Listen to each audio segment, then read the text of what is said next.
There we go. Sweat Equity Podcast and streaming show.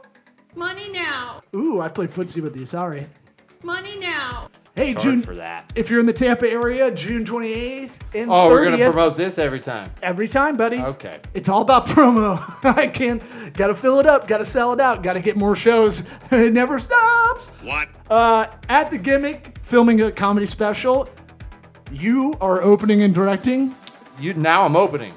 I thought you were doing 5 minutes. Okay, fine. No, I want to. Okay. I just Gotta make sure you threw got out that 5 I was minutes. directing. Okay. You got 5? Fuck yeah, 5 minutes. It'll be about you. You got 5? That means you got 2. That's what old people in comedy say. Yeah, maybe, but like when it's gonna be directly about you and how long it took to make the special, it's easy. This episode of Sweat Equity is brought to you by Zupyak, the first search-optimized AI writer. Zupyak just launched the first AI writer on the market where search data is integrated into the AI writer workflow. No knowledge needed about SEO to create content that will have better search impact in seconds, not hours. Go to Zupyak.com, that's Zupyak.com, promo code SWEAT, like Sweat Equity, Key Sweat, Sweaty Balls like I got right Sweat now. on my body right Sweat now. Lodge It's hot Studio. as hurts. And another sponsor I love, Flowdesk, email marketing cleaned and What scrubbed. is it? Yeah, New one? cleaned and scrubbed all the emails I uploaded in a CSV file. I can't say enough good things about it. Move over, MailChimp, Flowdesk. If you get I thought it was keeping track of your period. at the workplace, I want money. Flowdesk email marketing, get 50% off by hitting the link in the description. Other sponsors: Squarespace, CallRail, LinkedIn Premium, and Bloom Invoicing. Let's get it going with our biggest Redbeard, Hotty Toddy. Called sweat equity.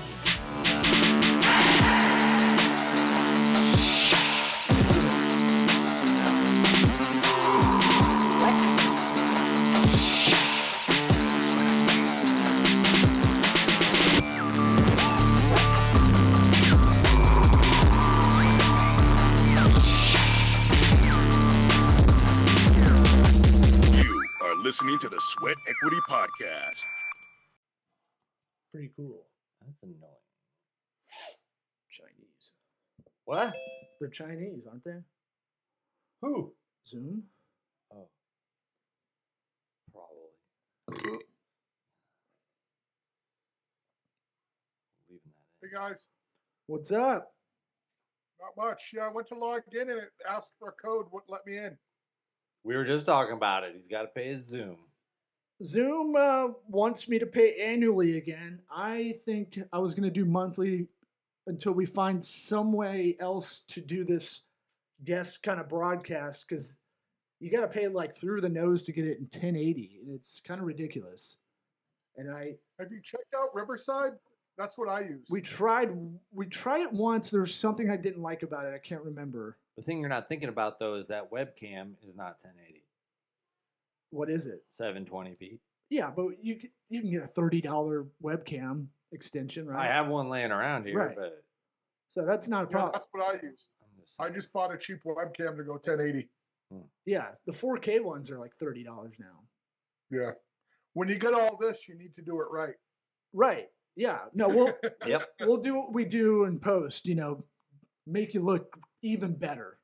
Can we change the thumbnail picture for our podcast while I'm thinking of it, so I don't look like a caveman? You look like a man boy, beautiful eyes. I did that in the hopes that you would get upset and do something different. I know, but you do it. I don't want to have to do it. Yeah. Is that your get up for filming your special? How'd that go last night? No, it's at the end of June. Eric is directing and editing. Ah. Yeah. Oh, Yeah. I thought it was last night and tomorrow night. I thought No, it was 28th of June, 30th of June. I turned 40 June 25th, the devil's birthday, right? yeah, I know. Yeah. What? Tell everybody where to find you, all the plugs and whatnot. We can't do lightning round. You've already done them. So you don't have to earn your plug this time around. Yeah, so I'm easy to find on LinkedIn. You can check out my book on Amazon. You can check out my program at destinationemployer.co. I'm about the easiest person to find. #1 best-selling author. That is me. And Redbeard Solutions is the company.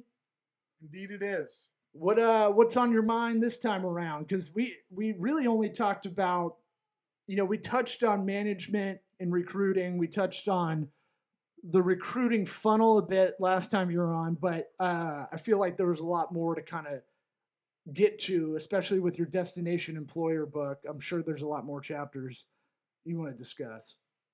Yeah, for sure. I'll tell you what, there's a couple things I'd love to talk about. You tell me how this will play with your audience. But one of them is the absolutely abysmal job most companies do in engaging talent to inspire them to stay and perform. I'd love to talk about that. Yeah, go for it. The other thing that would be cool is really the change in the workforce as a whole. When our parents had jobs, they planned on staying with them, their whole life. They had maybe 2 jobs when they're adults, obviously, their whole careers. When we hit the workforce, me 10 years ahead of law, apparently. When we hit the workforce, that was down to about 5 to 7 years per job. Fast forward to now, the average tech person stays in a role for about 2 years. Yeah. Yep. Yeah. Our numbers check out. Would you say it's a negative when someone has a longer kind of tenure and doesn't really kind of move up the ranks? It's interesting you say that. Multiple studies have been done that the fastest way to climb the ranks and increase your salary is to change jobs every 2 to 3 years. The downside of though, and that's the change, it's not even about a right, wrong, good, bad. It's about aligning expectations and making sure you understand what this dynamic means to you as both an employer and an employee. Because the downside is companies don't want to spend on upskilling anymore because they know the dude and dudette are going to jet in 2 years. Well, if anybody goes back and listens to the first time you were on, I still think about this a good amount is, you had kind of a counterintuitive look at once you hire someone, you sit them down and kind of go, okay, what's your exit? What's the next thing you're going to do? It's going to be here or somewhere else. And I want to know. I think that's very smart. I don't think a lot of people have that kind of foresight. But back to when you're hiring, I do have something else. I was talking about. Do you? Yeah. I feel like you're just babbling. I just remembered it. I was talking about it last night with a friend. There are hiring scams out there. Oh my gosh, yes. It's happening a lot more. There's a lot of fraud going on. Some people have fraud where they're putting in their social security as the end game for that. I've had it where people act as a recruiter. They don't have the contract. They interview for an hour. I don't get how this scam works. Yeah. They interviewed me for an hour. I looked them up afterward, a little bit more diligence. They didn't have the contract with the company because I called the company and they're like, we've never heard of them. You remember that happened to me too at that. Yeah. I mean, there's more and more scams, a lot of them on LinkedIn too. Can you tell us what's out there, what to look out for? Because that's really for our audience, for anybody kind of trying to get hired, that is a big thing where you're like, I don't know how legit this is, but it's a time waster. But you catch people at their most vulnerable, right? A lot of people when they're unemployed, they gotta say yes to everything. I'll do anything. I gotta throw it all out there, and it's not very calculated. It's emotional, not measured. And so, can you speak to any of these scams? What to look out for? For sure. So, Conman 101 is to hit the vulnerable. And to elaborate on your point, in my experience, human beings are binary. We either think or we feel. And when you're staring down the barrel of not paying your mortgage, you're feeling. So you will do things you wouldn't otherwise do. A scam that a guy tried to run on my daughter, which didn't work out super great for him, was he actually hacked an HR rep's LinkedIn profile at a real company. They're blameless, so I'll leave them nameless. But a legit company, got her contact info, cut her out of the loop, contacted my daughter as her, interviewed her in the shoddiest, stupidest 15-minute interview ever, said, you're the person, you've got the job, we're hiring you. It never happens in a 15-minute interview for a perm job. said that in order to start, they needed her to buy some equipment that they would reimburse her for. A lot stuff you'd think for at home, laptop, printer, stuff like that, and that they had the best rates for a company they knew. So they sent her the info, and thankfully she reached out to me before she ordered it, because that was the scam. She buys the equipment, and no check to reimburse comes, and there's no job. Ooh. Yeah. I didn't Rule know- one is when you're getting a job, you don't pay money or buy stuff. Yeah. Yeah, exactly. If they're asking you to spend money to get a job, it's a hard no. But the main thing is, if it looks too good to be true, it probably is standard. But the other thing is this: can they answer meaningful questions about the company? Now, kind of piggybacking on what I said earlier, it's an interview is two entities that each have a responsibility. The interviewer has the responsibility to ensure that this person has the skills and experience to do the job, and that they're a cultural match for the company. The interviewee has the responsibility to make sure this is a good career match for them. It makes sense, and they're a cultural match for the company. So if they're both doing their job, they're both asking questions.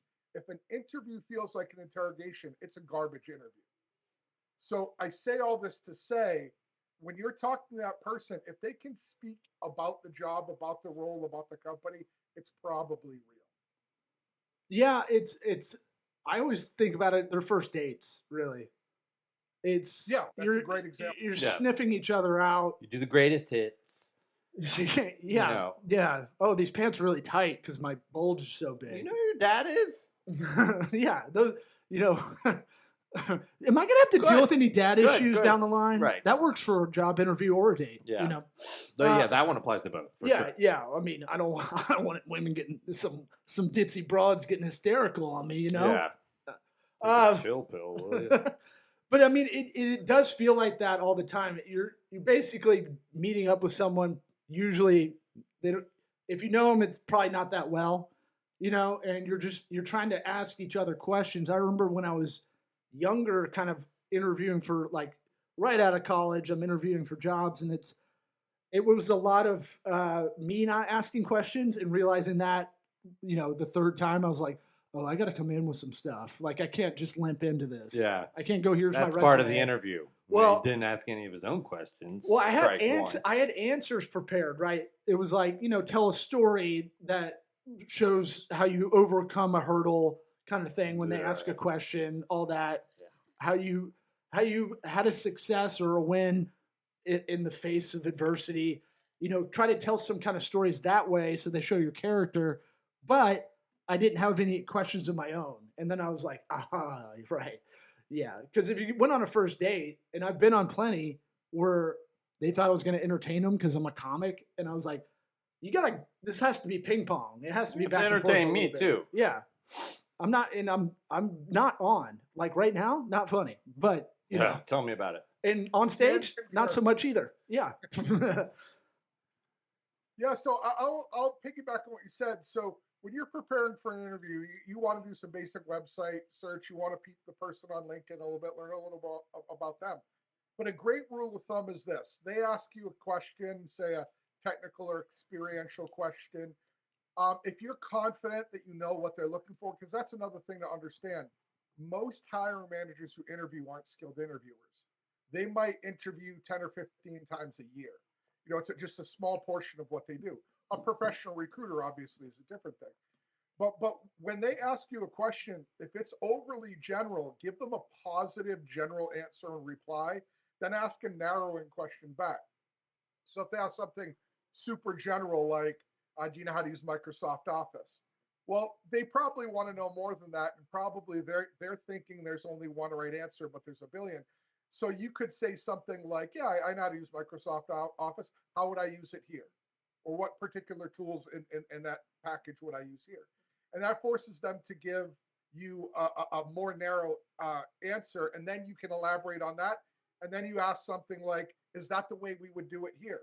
And that it keeps it conversational. To your point, it keeps it a ping pong ball. Yeah, if you keep asking questions, I feel like the conversation usually goes better, dates or interviews. Yeah, you don't want to make it like a trudge.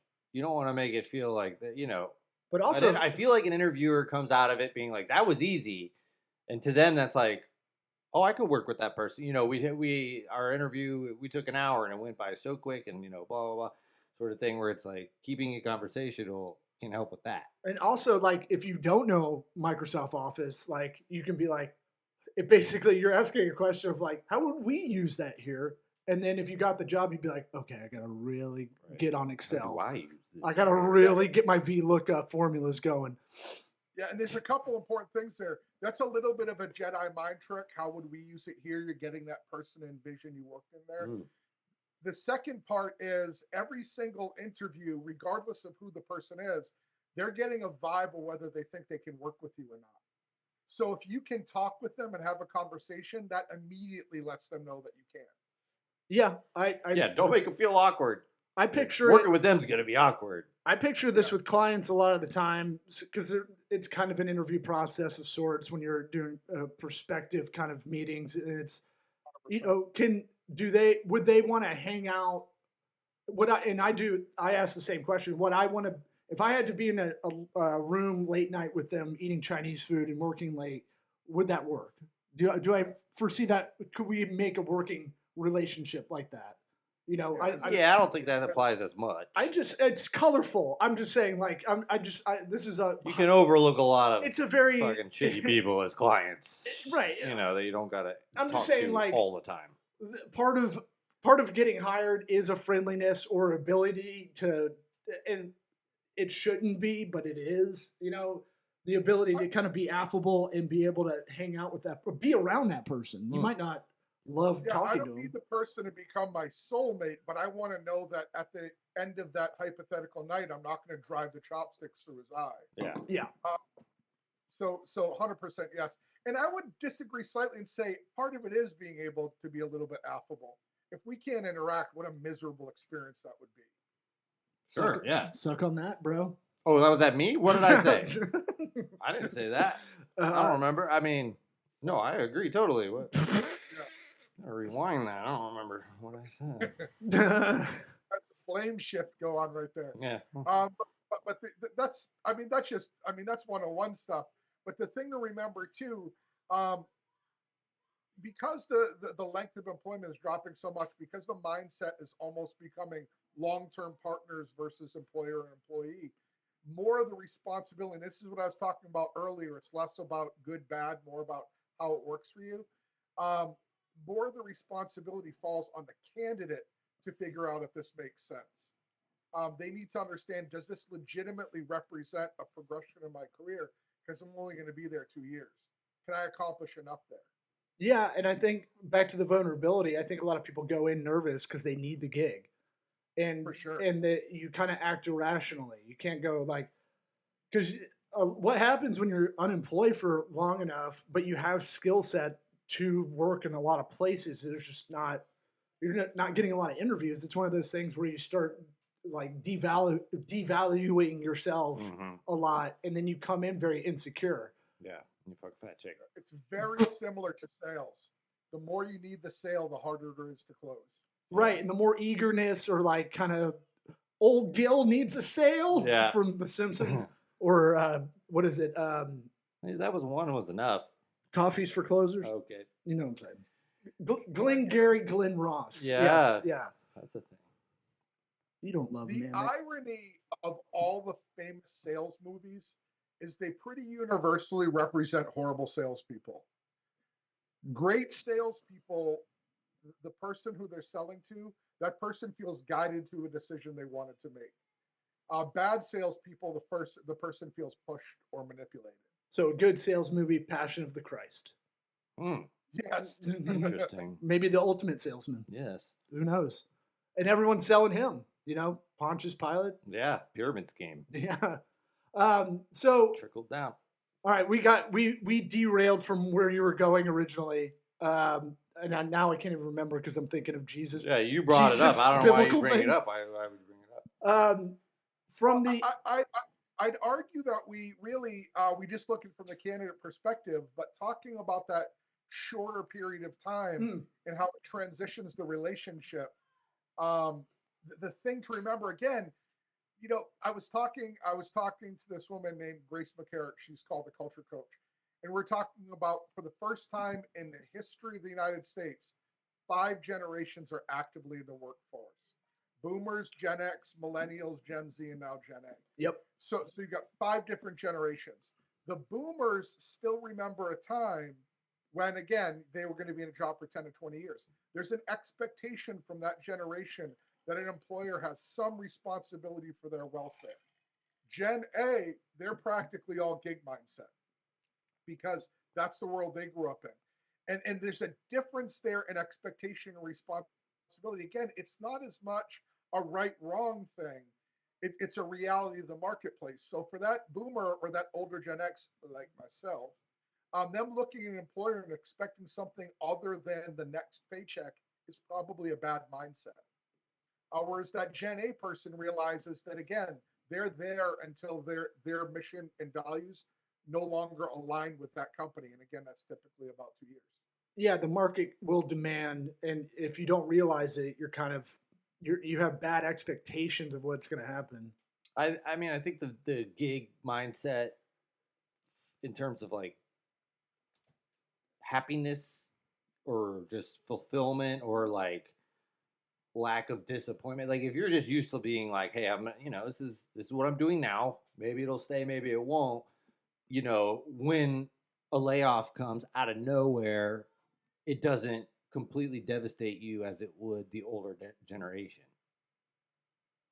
Yeah, there's definitely pros and cons. So like in the older mindset, there was more clear path to where you were going. There was more involvement from the employer in things like upskilling, training, career planning.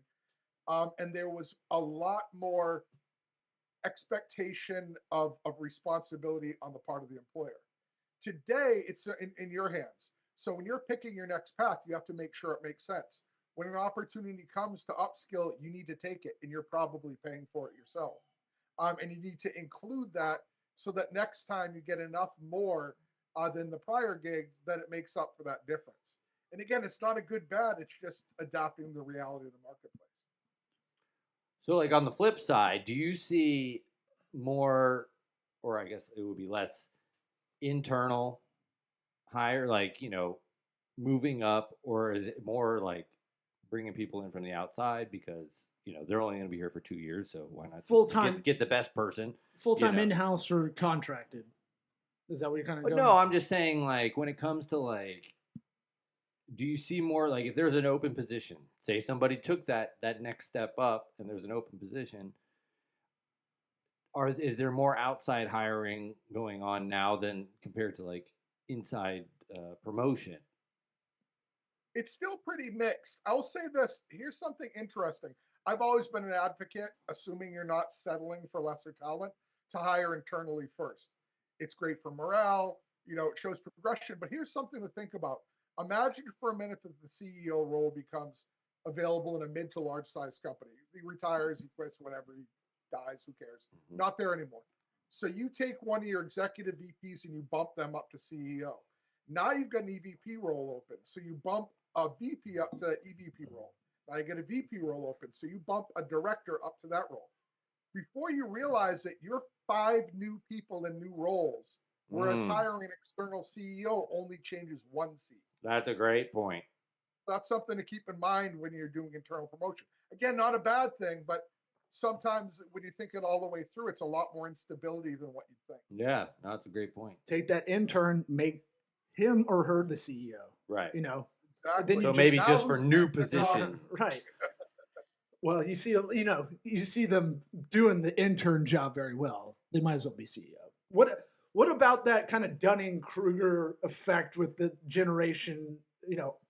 I guess it would be millennial to whatever the youngest workforce generation is. Is there a lot of that you're seeing? No, Dunning-Kruger is where you think you watched a YouTube video for 5 minutes and you think you're an expert on a subject. Oh, I didn't understand what I lost. It's the opposite of imposter syndrome or effect or whatever. Yeah, so interestingly, you see that with the younger generation, but what you don't see as much is the Peter principle. Where somebody who's got the biggest dick in the room. where somebody promotes out of their ability to do the role, and everything they touch from that point forward turns to shit. Um, so yeah, it's a weird time in the market. But circling back, one of the things I talk about a lot in the Destination Employer program is just that, having a consistent, cohesive plan that covers the attraction, the recruitment, and the retention, so that by having it one cohesive system or plan, when you bring somebody in, and we talked about a little bit on the last episode, you're setting and managing expectations. Because if you as an employer can keep a person in your organization productive for a longer period of time, that's a net win for both of you. And the way that you do that is to know what they're trying to achieve, clear the path for that, make sure they feel heard and valued, they're fulfilled in their role, and they're growing. If those three things are happening, you're incentivizing them to stay. They don't need to leave. But as soon as they hit that ceiling, now there's a reason for them to leave. If you understand what that is and you can give it to them internally, more's the better. If you can't, you know that they're going to go. Natural breaking point. So for you, because for me, I feel like it's something that I value too much, maybe, but like when it comes to an org chart, just having it laid out, who's doing what, who's in charge of who, how much value do you put in that? It depends on the organization. For very small companies, they're laughable, because in a small company, everybody does whatever needs to happen. Uh-huh.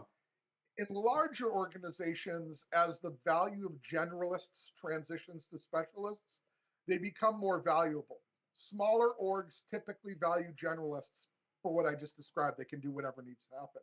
But as the company gets bigger and the need for depth of knowledge increases, you give up breadth of knowledge for depth. You get that, we call them T-skilled people, some depth, but really only in one or two areas, and then a lot of breadth. When you get to that point, then yeah, the org chart is important. It is of value. They're a fishing pond that's 50 feet wide and 2 feet deep, kind of deal. It's like closest thing to a scoreboard you can get sometimes, you know?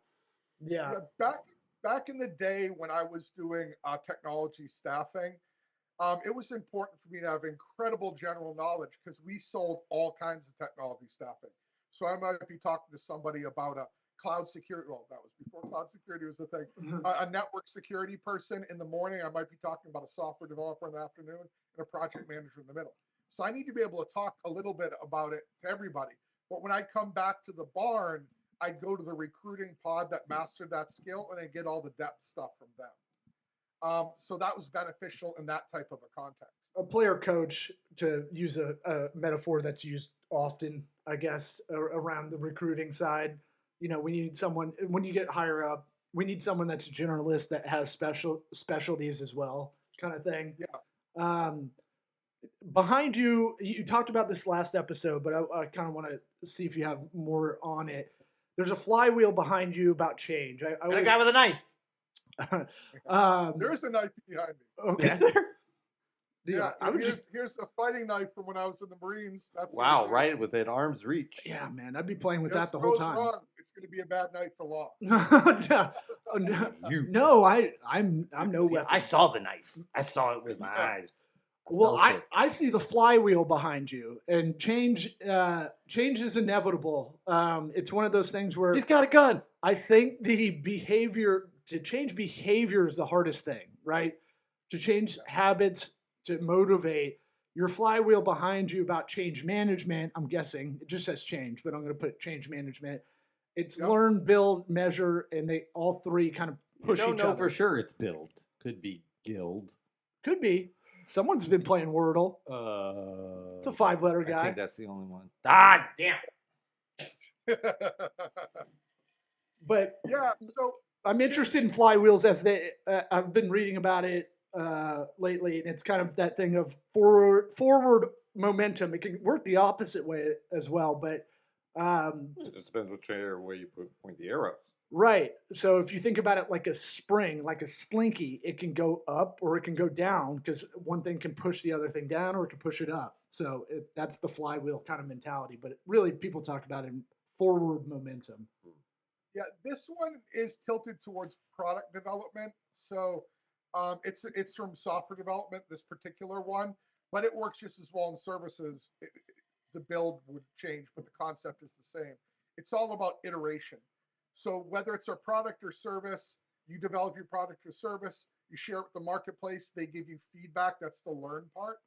You see what changes need to happen, and then you measure those changes to make sure you're getting what you need, and then you iterate again and again and again. But the main thing to remember about change, regardless of anything else, and you touched on it a little bit there, Law, change is a process, not an event. People don't break habits. That's a fallacy. People replace habits. So when you're trying to change a person's behavior, try to get them quit smoking or stop wearing pink headbands, whatever it is, it's not going to happen by itself. You need to give them something to replace. I told him that to say that. No, I wear the shit out of this, so I don't care. I look good. I'm like Lizzo, body Guys, positive. why did I about get it. a pink one? I got a stupid green one just sitting around. That's not the one you pink chose. No, you just gave it to me. You I can didn't get a whatever, choice. bro. Bro, I want both. This one's What a about orange one? this one's a Nike one. You ain't getting this one. So I'll tell you a quick story. So many years ago, when I used to do a lot of workshops and a lot of sales and management training, one of my clients flew me down to Hotlanta to do a one-day sales workshop with their team. And it was a good day. Everyone was happy at the end. Everybody was all excited. It was, I think it was like a Wednesday or Thursday, if I remember right. Woo-hoo. Sorry. The following Monday, I called the owner and he was like, hey, that was great, but everybody's back to doing what they were doing already. Yeah. And motivation's Yeah, and I was temporary. Like Yeah, and that's what I told him. I was like, look, the only way this works, sell a coaching package. Sell a coaching package. The only way this works is if that's supported until it becomes habit. And that experience, I stopped doing one-day workshops. It just because it's fun for me because I get to go somewhere and spend a day doing what I do, but it's almost completely ineffective. So, far more effective rather than fly me down there and pay a day rate for me to go and talk in front of a group would be to do a weekly webinar for a month and group coaching for 3 months. Same output dollar-wise, but a much, much more effective outcome. we are what we habitually do. Yes. Mhm. That's Aristotle? Plato? Socrates? I can't remember. Oh, that's One of the so three. long. I want to say Aristotle. You make your habits and then your habits make you. That's better. That's Wooden, UCLA. Uh-oh. I think so. I'm pretty sure it's the basketball coach, Coach Wooden. Yeah, all his quotes are just reversed of the first sentence. I feel like the shots, Right. you don't take the shots take Yeah. you or something, all that stuff. But we're running out of time. We'll get you back on here. I owe you a call later this week or next week, off air. And anything, where can people, we'll do it again, where can people find you? Yeah, so my LinkedIn profile, destinationemployer.co, redbeardsol.com. You can get my book on Amazon, Destination Employer. I'm the easiest person to find in the world.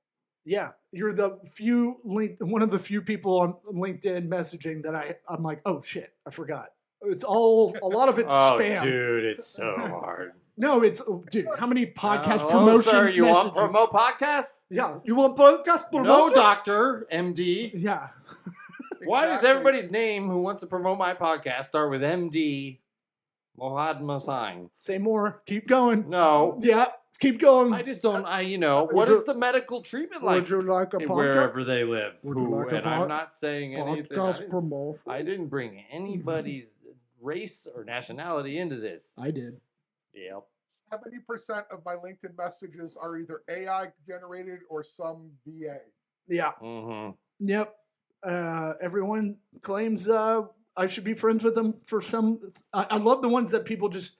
It's AI messaging. They're using Apollo or something like that.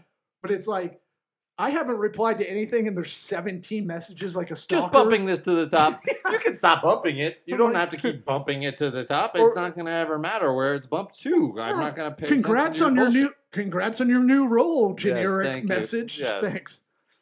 Yeah, my favorite, even more than that, is when the third or fourth outreach gets passive aggressive. Well, I guess you're not. Oh, the yeah. person that talked Right, about yeah. that. I'm sorry, I didn't reply to the message I didn't ask for. It's Yes. like, are My you bad. even listening? Are you even reading these or I something like guess that? you don't want to improve your business, you know. I'm like, don't do the You got fucking, me, I don't. don't do Oh, the man. pickup artist on me. Like, Right, don't neg neg me, me. bro. Oh, you're looking a little fat, but I like it. Yeah, shut up. Yeah, that shit don't work. All right, bud. Thanks for coming back on. We'll have you on, I'm sure, in a couple months or something. Sounds great, guys. Great talking as always. Thanks, man. Toodaloo.